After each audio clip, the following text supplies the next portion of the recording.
So chocolate comes from a plant, so it's kind of basically like eating a salad, right? If you have ever wondered, can I eat healthy without dieting?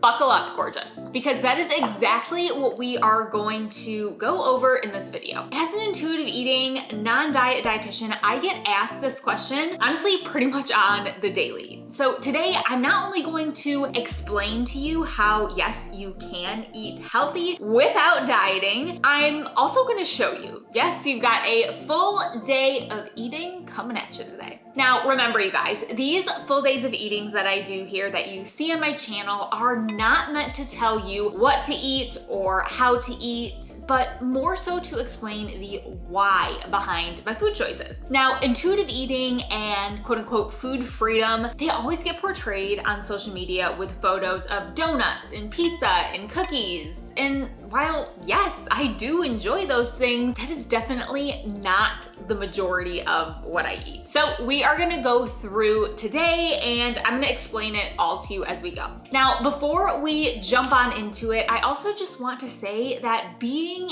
and eating healthy is gonna look different to everyone. And it should, because we are all unique individuals. And true health encompasses both physical and mental health as well, which we're gonna chat about. So first, before we get started, let's go ahead and rewind back up to this morning. So this morning I didn't work out. I planned not to work out today because honestly my body needed the rest. But I forgot to change my alarm. So it went off before 5 a.m. and after that I could not fall back to sleep. So I rolled out of bed at 5:20 this morning. I first had some coffee and then I kind of just got right into work. I am one of those people who does their best to work way early in the morning, so I got to that. Now, after a while, I started to feel a little bit hungry and it had been a while since I had woken up, but I didn't want to totally stop the workflow that I had going, which I was on a roll. So I just grabbed a quick protein bar, fed Mr. Theo, and also I filled my big water bottle, which I have right here with me still. My first tip for how to eat healthy without dieting is to not let yourself get too hungry. Now, this, making yourself get too hungry before you eat, is gonna make it so much more difficult for us to tune into our fullness cues, but also it likely drives us to have less time to think about things like, okay, what food choice is gonna make me feel my best? Because at that point, we just need food like stat, right? Now, if you do get too hungry, our body is likely also going to crave simple carbs, so kind of sugary things. Now, sugary things aren't necessarily bad, but this is actually a biological and neurochemical response to low energy levels. It's not your lack of willpower. So this morning, I really knew that, like I said, I wanted to keep working because I was in the swing of things, but I also wanted to avoid getting too hungry when I did reach a good stopping point where I could make a full meal. So I had a snack to hold me over. So that brings us to right now. So this is my second breakfast, if you will. I made a super simple, quick bowl of oatmeal with some chopped apples on top and some peanut butter. You guys know I love peanut butter. I did throw some protein powder also into the oatmeal just to give it a little bit of a protein boost. Now, here is how I came to this decision of this food choice. I wanna walk you through this. So I first asked myself, what would make my body feel good? And then how can I also make it delicious and satisfying? And honestly, that is really tip number 2 I have for you for how to eat healthy without dieting, is to really think about how your food choices are going to make your body feel, not what you quote unquote should or shouldn't do. You guys know I teach and preach intuitive eating, and while people, like I've mentioned, think that that mostly means eat what sounds good, eat whatever, what do I want right now? There is so much more that goes into it than that. First of all, we use our whole brain when making our food choices as an intuitive eater. So that means, yes, thinking and going off of your instinct, what sounds good, but it also means considering your emotions and your thoughts. So listening to your body is so much more than what you see on social media. Your brain is also part of your body. So today, this morning, I wanted for this, my second breakfast, I wanted warm. That sounded comforting and enjoyable. So that kind of like instinct of what I wanted did partly drive my food choice. Then I thought, how again can I make this into something that would make my body feel good and honestly allow me to get back to work, power through the workday, stay focused, but also be satisfying and enjoyable. Now, if you watch my channel a lot, you know I talk about something called gentle nutrition. I talk about it a lot on here. And what this really means is honestly just that, applying nutrition information that we hear, but doing it gently without it being a food rule and honestly without becoming obsessed over it. Now, I have a little trick for you that is going to help make applying gentle nutrition way easier. So here are the things, the pieces of gentle nutrition that I think about when I am putting a meal together, when I'm crafting my meal. So the first thing I think about is macronutrients. So things like carbs, fat, and protein, because I know that not only does my body need all of those things, but including them at meal times is going to help me feel energized and to help me feel full and satisfied longer. Now, fiber is another thing that I think about, and I like to see if I can't add some fiber in there, like some whole grains, for instance, into my meal to help keep me, again, feeling full and satisfied longer. There are also tons of health benefits to fiber, which can range from things like gut health to heart health. Color is another thing that I think about because adding color is really going to be twofold. It's going to make your meal more visually appealing, and in turn, it's going to allow you to eat more mindfully. It's also going to add some varying nutrients in there because differing color foods often have different nutrients in them that make them those colors. Lastly, the fourth thing that I think about is satisfaction. So how can I make this meal taste delicious and be more enjoyable? Maybe that means adding a sauce, a spice, a dressing, or a topping. Really, it can be anything. Now, how can you remember this? Well, we have macros, fiber, color, and satisfaction. So MFCS. My friend Colleen suggests. That's me, your intuitive eating dietitian friend, Colleen. Now, I do have one caveat when it comes to really applying gentle nutrition, kind of in general, and that is to apply gentle nutrition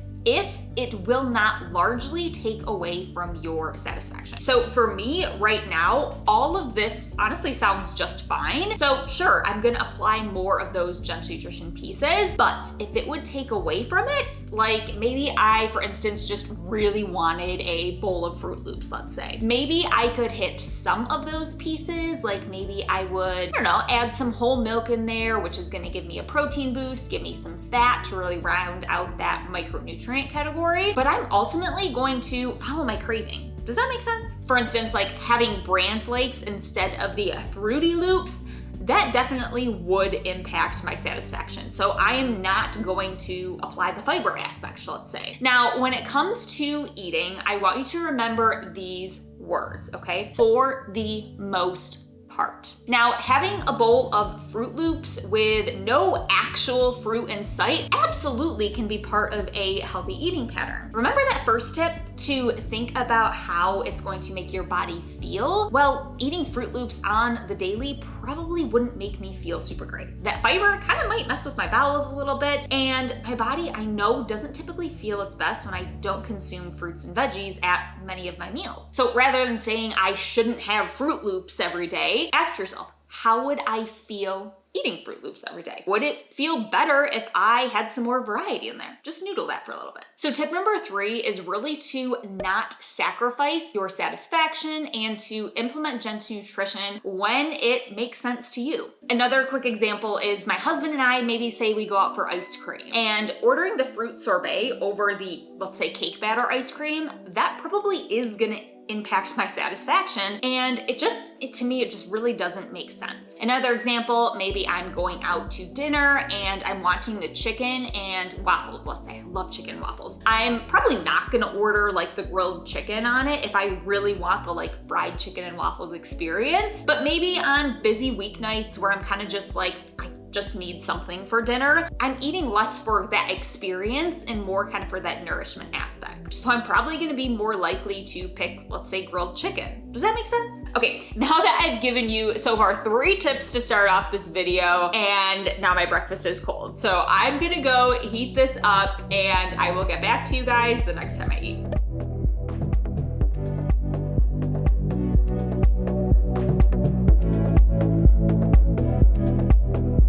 Alrighty, we are now at lunch. So the decision for me to eat lunch, yes, I was starting to feel hungry, but more so it was a good time for me to take a break and to refuel. I was kind of between tasks. I had the time.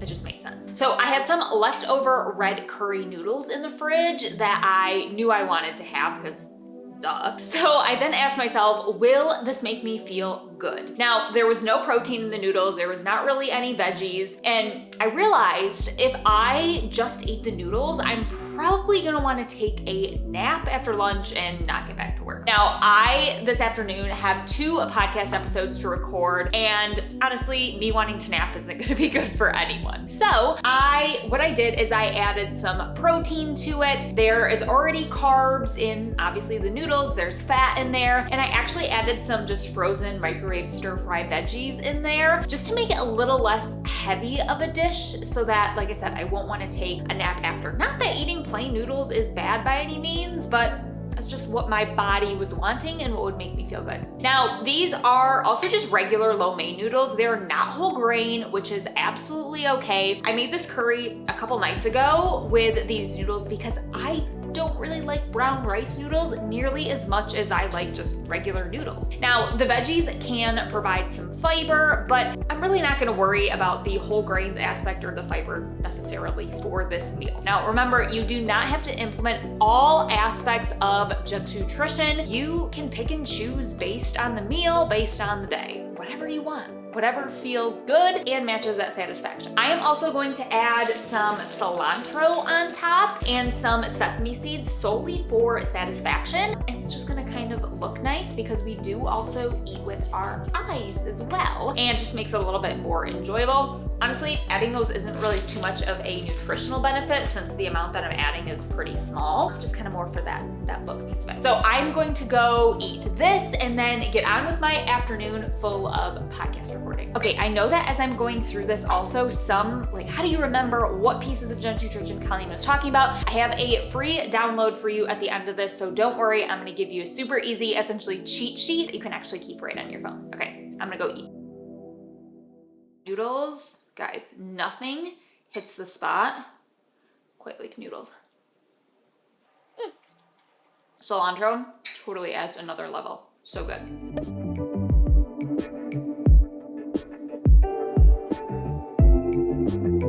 All right, so it's time for a little mid-afternoon snack. Now, for snacks, I usually like to hit 2 out of the 3 macronutrients because that kind of just gives my snacks a little bit more staying power and allows me to feel full and satisfied longer. So right now I've got some Greek yogurt here, which has a protein punch to it. And then I also paired it with some cereal, which will give me some carb. And I also added some blueberries in there just for a little bit of a nutrient punch because why not? I had them on hand. So the cereal that I used is this Trader Joe's high fiber cereal, which I actually just got for the first time and I kind of love it. Now, the main reason for me adding cereal is mostly for the crunch aspect of it and the carb. I think the crunch is super satisfying. So since I'm not super picky, then sure, I'll add a cereal that has a fiber punch, but I actually also really love the shape of this cereal. I think it's so fun and it adds a bunch of satisfaction and just some enjoyment to it. So there's a definite plus to that. So I'm gonna go ahead and eat my snack, and I have to take my dog out because he is literally giving me like the death stare right now. I love it when the cereal just kind of like soaks up a little bit of the yogurt.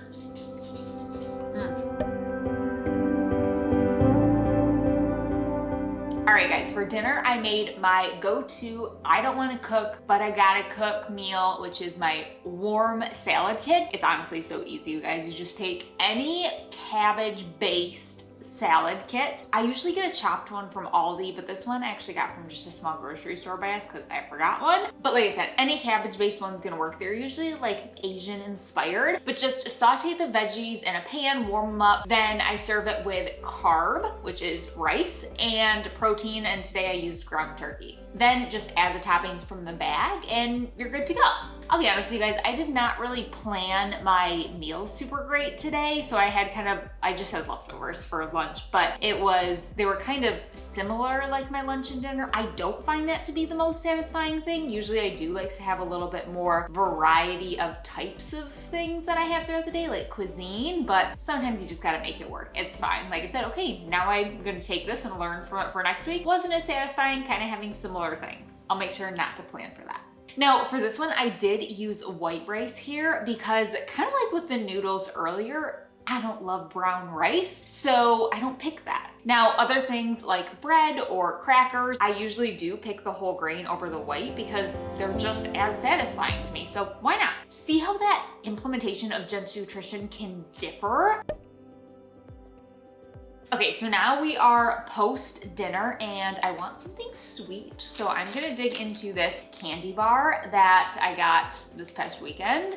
I bought it to just satisfy my sweet tooth. It's kind of for fun. There's literally no Gentoo nutrition implementation here. I'm literally just eating the candy as it is. And again, asking myself, how would this make me feel? Some days, honestly, after dinner, I'm too full and eating something else might not make me feel too good. But today is not one of those days. Also, side note, I never thought that there would be a day where I could just keep an open candy bar on the counter and not either obsess over it or binge eat it, but as an intuitive eater, that's exactly what happens. It's magical. Another tip for how to eat healthy without dieting is actually to experience your food and eat it mindfully. Now, what I mean by this is to notice the taste, the texture, the smell, and how does the first bite taste in relation to the 5th, the 10th? Because if you do pay attention, you might notice that the taste intensity actually kind of dulls as we become more full and satisfied. Crunch, vanilla-y kind of sweetness. Good. All right, guys, so I have given you 4 tips so far for how to eat healthy without dieting. So let's do a quick recap of those. Those are, tip number 1 was don't let yourself get too hungry. Tip number 2 is to think about how your food choices are going to make your body feel. Tip number 3 was to not sacrifice satisfaction and to implement Gentoo nutrition when it makes sense. Tip number 4 was to actually experience the food and eat mindfully. So I'm going to go ahead and add another one on here for you, and those are the words "for the most part." So if you eat in a way that doesn't feel good, no big deal, honestly. Take a second, reflect, learn from it, and then move on. What matters most, you guys, is what you do for the most part. So go ahead and enjoy the fried chicken and waffles and do it without guilt or worry. Again, would that feel good every day? Probably not. It's what you do for the most part that is gonna matter the most. Okay, now I told you I have a little gift to help with this whole eating healthy without dieting thing to make it a little easier. Now I made a download for you that you can save right to your phone to help you implement Gentoo nutrition, and it's really got a checklist for you with everything that I consider when implementing Gentoo nutrition. Remember how I said my friend Colleen suggests? Yeah, it's gonna remind you of that, but it's also gonna remind you of when to implement Gentoo nutrition. I'll link that in the description for you, so if you want to have it, you can snag it and have it on hand for easy access. Check that out. I'll send it right to your inbox so you can have it on your phone. I hope this video was helpful, you guys, in showing you how, yes, you can eat healthy without dieting and how intuitive eating is so much more than just eating donuts all day. Okay, it is time for this gal to go to bed, so I will see you guys next week with another video. See you later.